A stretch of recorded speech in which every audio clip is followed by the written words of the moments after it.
Welcome to the Manager Tools Members Only Cast. Today's topic, the interview with John Lucht, Part 2.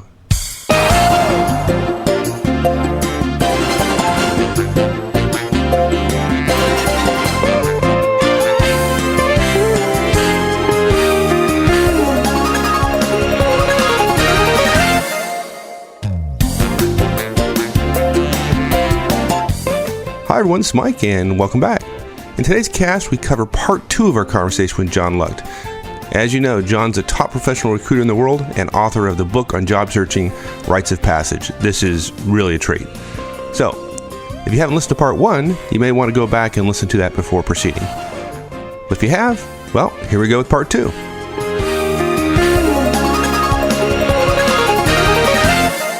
Okay, so tell me, we talked about mistakes, the things that people do that you cringe or that you regret, you wish they wouldn't do. Mm-hmm. When you look at people that do it well, when you see somebody go through the process and it happens quickly, or you're impressed with the entire process from when they start searching until when they say yes and they're onboarded somewhere else, when you look at that, what impresses you? What are the two or three things? And you're things? asking about how they do well. Why are they impressive in the interview? Right, or in general, even more broadly in the transition. Okay, all right. Well, I don't know. Let's just take the interview first. Okay.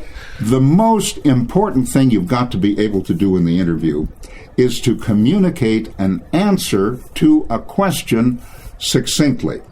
And you want to, this isn't politics. In politics, you have your talking point, and you can be asked anything by the interviewer, and you say what you came to say, right? Yes. Oh, interviewers don't like that. No, they may not like it, but they have to accept it because the candidates do it all the time. Oh. But the fact is, if you are listening to what you're being asked, and responding to what it was exactly, and then if you can communicate something good on the subject, and if you can shut up after about a minute or a minute and a half.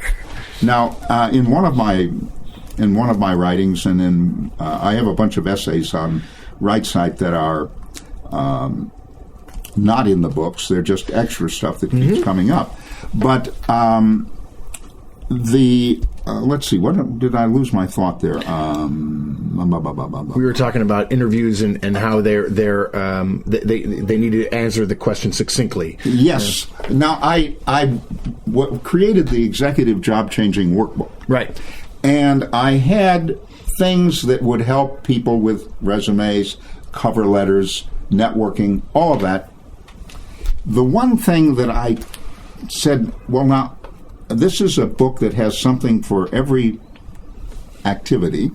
What can I do for interviewing? Mm-hmm. What kind of help can I give supplementary to what might be in the other book and so forth? And I came up with the idea of sort of Miss America questions. When people are asked about something that they've done, and it's a life and death matter, they're just reaching so hard to drag up some relevant personal experience that would prove that they can be. They actually have that skill, or they're right for the job, right?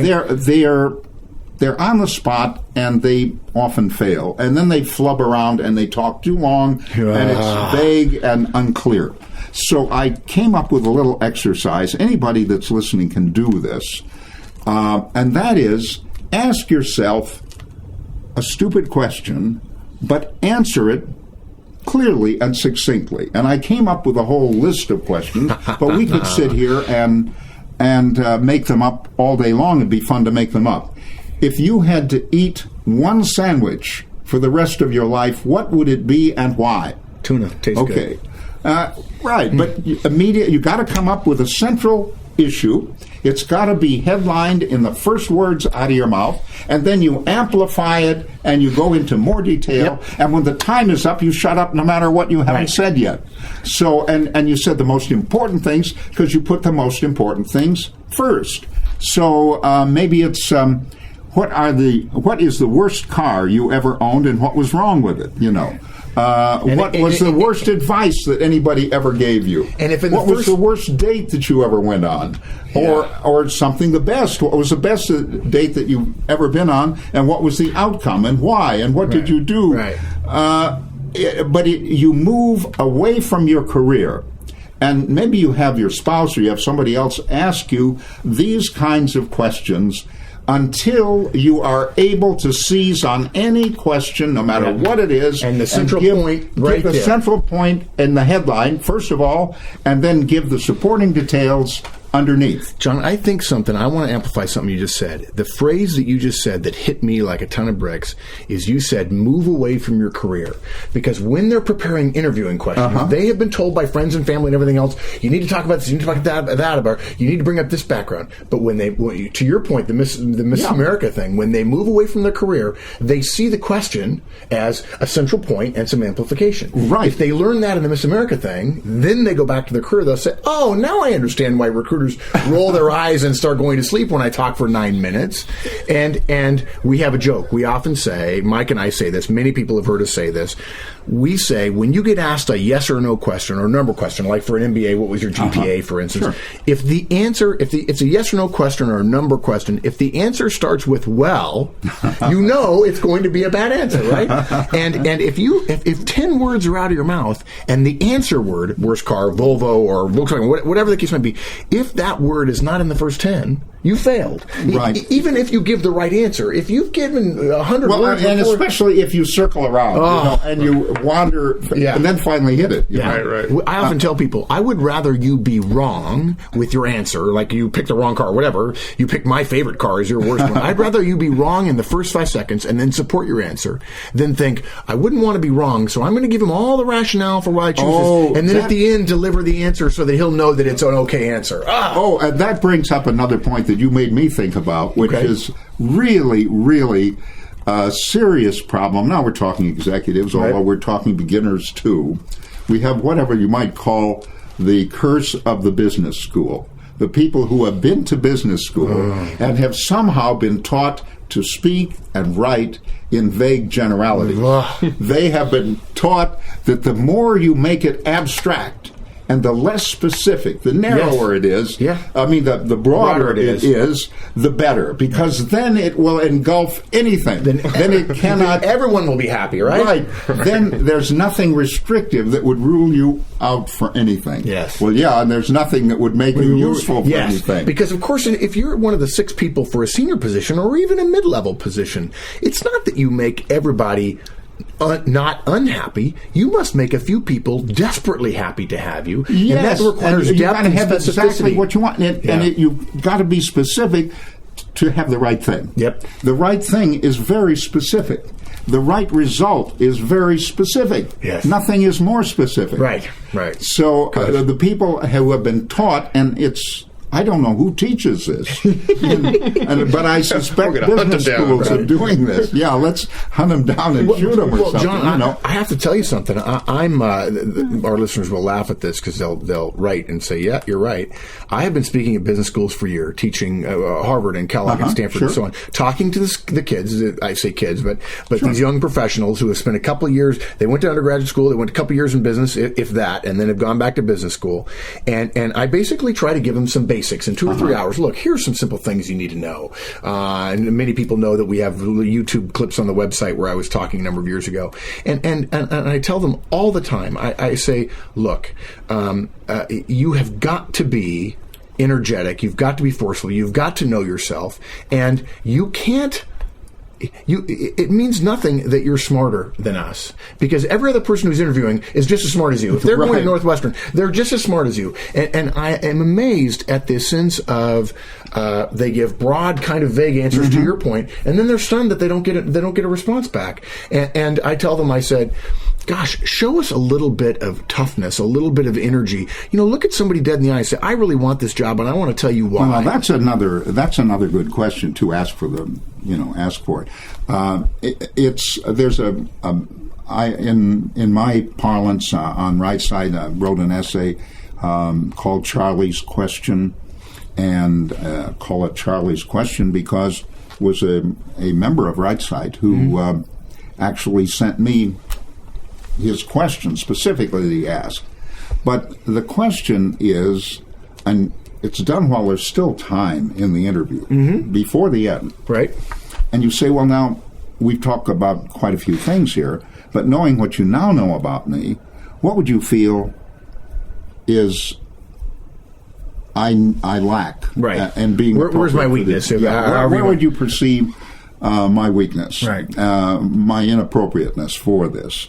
Now, sometimes it'll be very obvious what it is. They're from a strictly maybe foreign field or something, right? And so, in answers to all of the questions, they've shown analogies to what it is. Right. You say, boy, if they can do it there, they could probably do it here. That's what they have to do. But the people forget that in interviews, it really is an information gathering experience. It's not a vomiting out of information, what you want to say. Right. It is actually a vacuuming up of information that you need to know. Mm-hmm. And how can you address potential negatives if you don't know what they are? Right. And that's also, I'm very critical of these people who talk about seizing the initiative and controlling the interview. Oh, my God. Have you ever had somebody, you've interviewed somebody, and they want to take over your interview? You're interviewing them? Absolutely. The nerve of these people, right?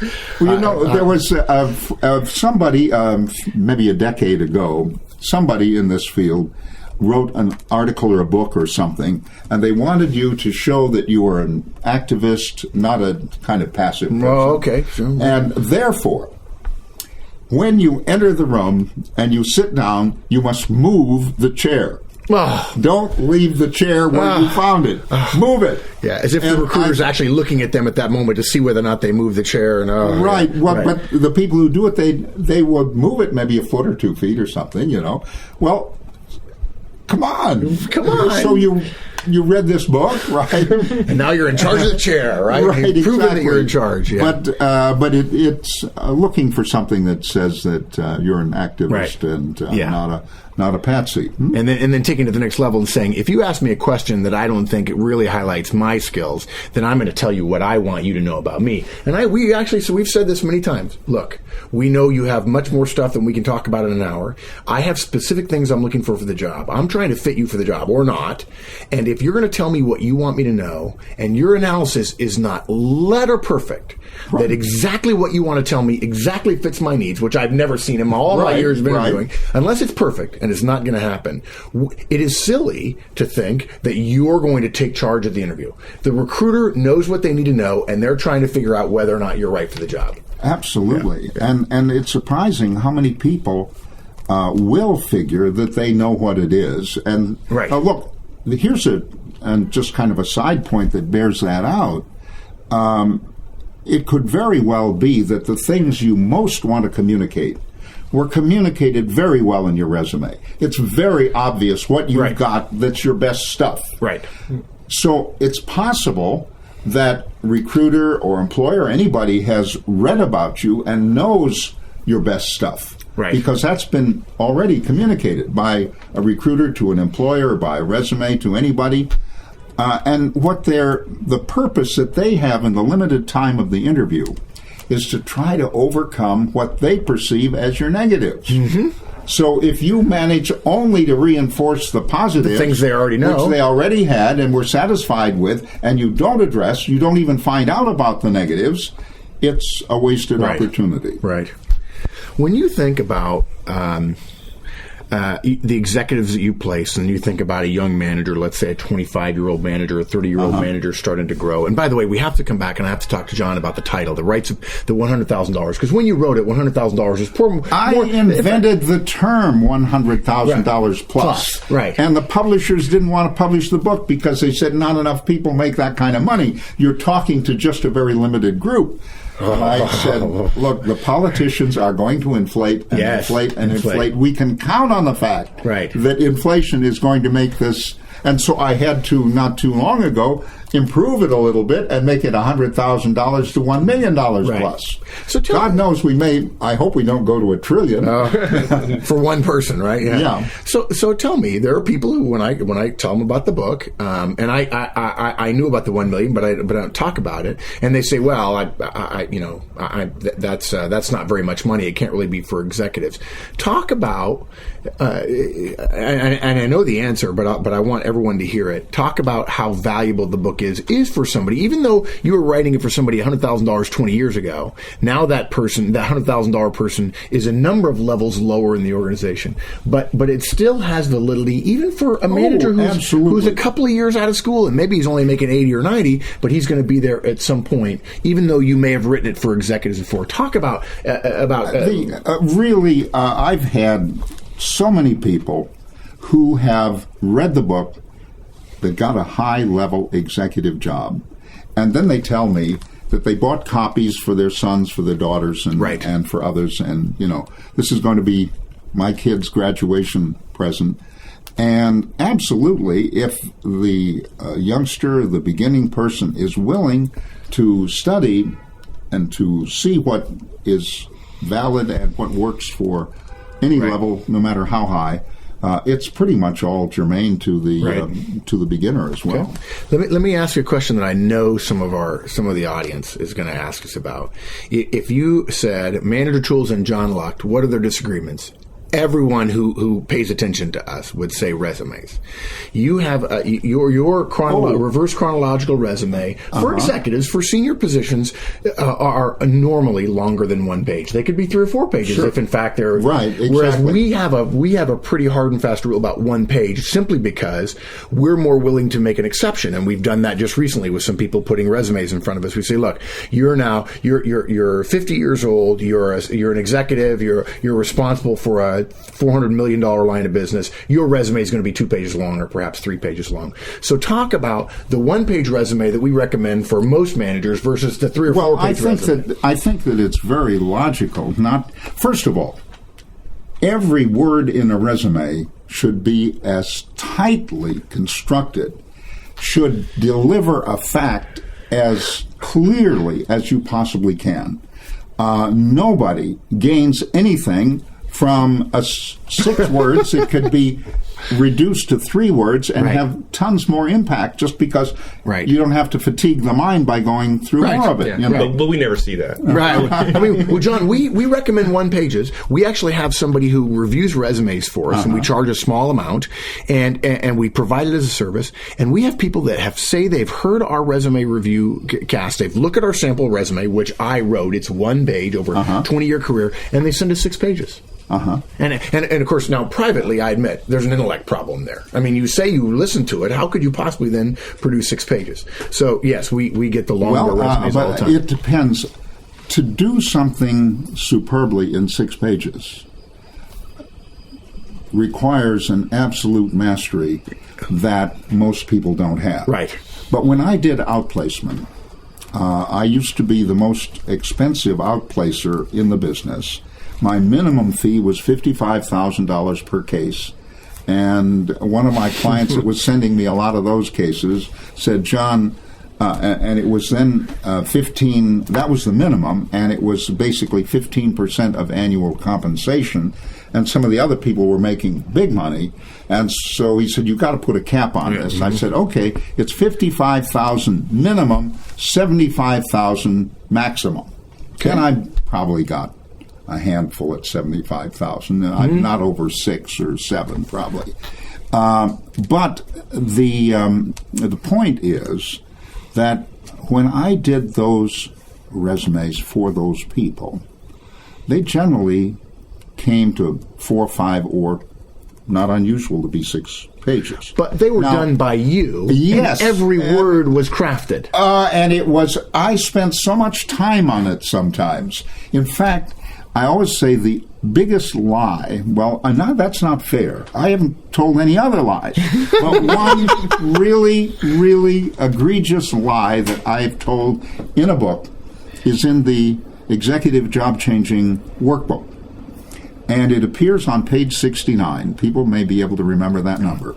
In any event, the Executive Job Changing Workbook, on page 69, there is a lengthy description by a fellow who was in the automobile business of what he was doing for General Motors, and very well written. And it was like 3 or 4 paragraphs. It occupied it does occupy, if you look on that page, it occupies the first maybe 2/3 of the page. And then underneath, we have what I rewrote, and it occupies only 1/3 of the page. Now, this fellow had moved from his original job with General Motors, which was much bigger than the job that he was ultimately being let go from. And it was important. I always think you have to, talking to reverse chronology and so on, you really are handicapped if you're not able to make your most current job seem like the biggest, one of the biggest, right? If not the biggest, right? It's got to be, right. There's got to be a progression, right? So in this situation, this guy wrote what happened eloquently, and it sounded like he was being ground up in the great big corporation, you know. Right, yes. He was Charlie Chaplin, or right, you know. right. They were getting the best of him, and you that kind of rang through it. I couldn't allow that, because when I'm getting these big fees, the biggest thing that people got out of it was a resume. And I would, like Mom would pin a little note on somebody's and send them off to school. Right. The main thing I did was to help these people, and I made them write their own first, second, and third drafts. I only entered in after they had gone as far as they could, and then I got involved. So the lie that I told, and this is flat out, really, really bad lie, I said that it took me, I think I said 4 or 4.5 hours to distill down from the top of the page to what we had at the bottom of the page. Half as long as what you... half as long, maybe even a little less than half as long, after I had rewritten it.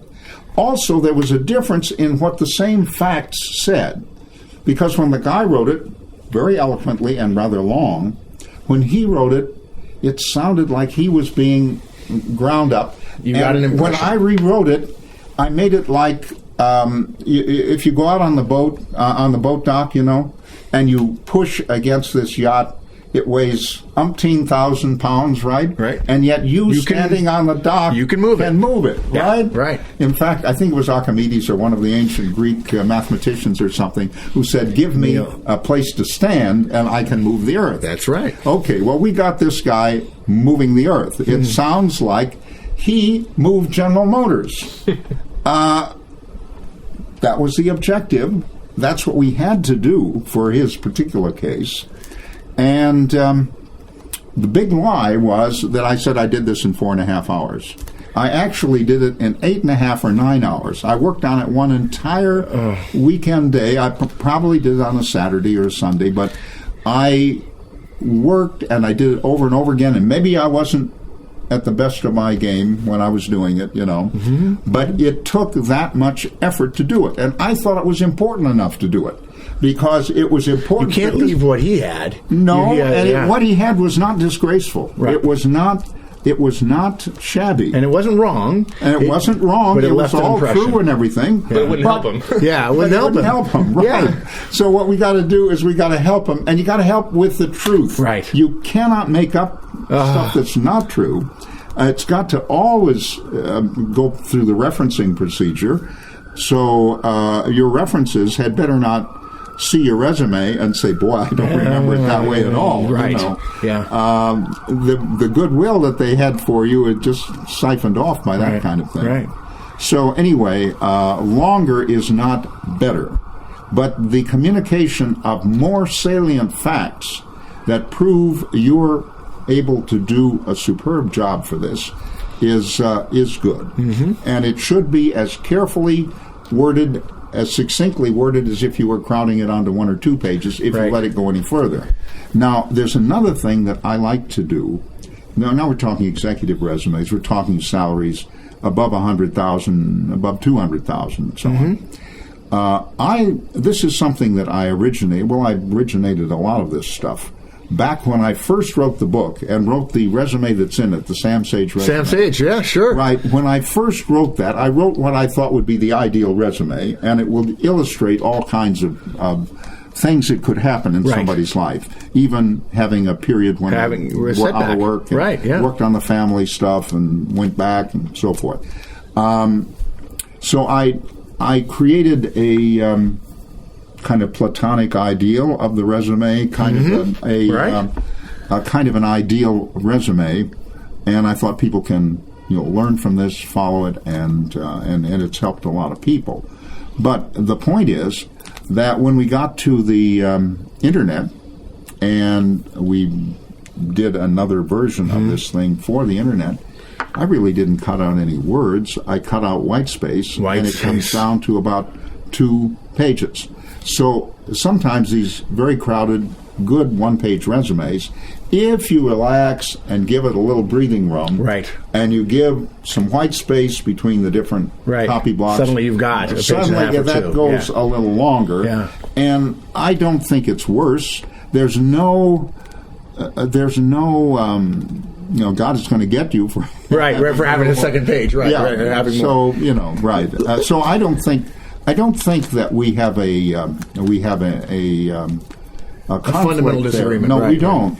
I'm sure you're just as keen as I am for getting it very succinct, very clear. And you know what? I love numbers. I love tables of numbers and so on. But go on. Oh, I'll tell you something, John. One of the reasons we do the one page is because we know that anybody, and I mean this sincerely, folks, we know that anybody who can give us a 2-page resume, we can turn it into one.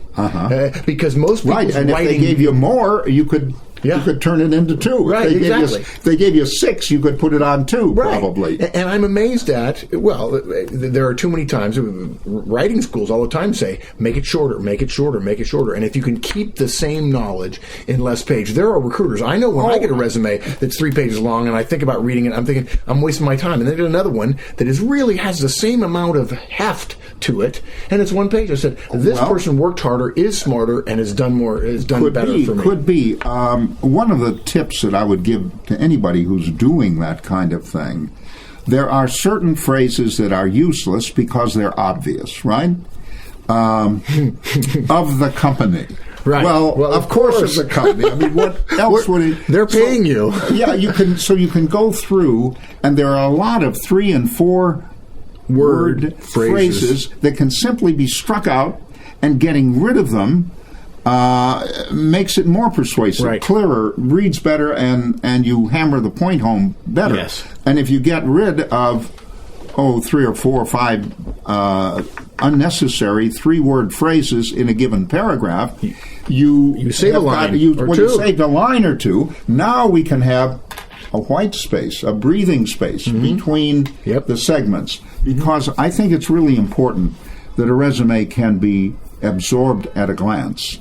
And sometimes if you jam it so tight, it becomes hard to... You look at it and you have an emotional... Your first response is a little bit negative, right? Or like, oh gosh, do I have to plunge into that? The waters seem so murky and so much going on there.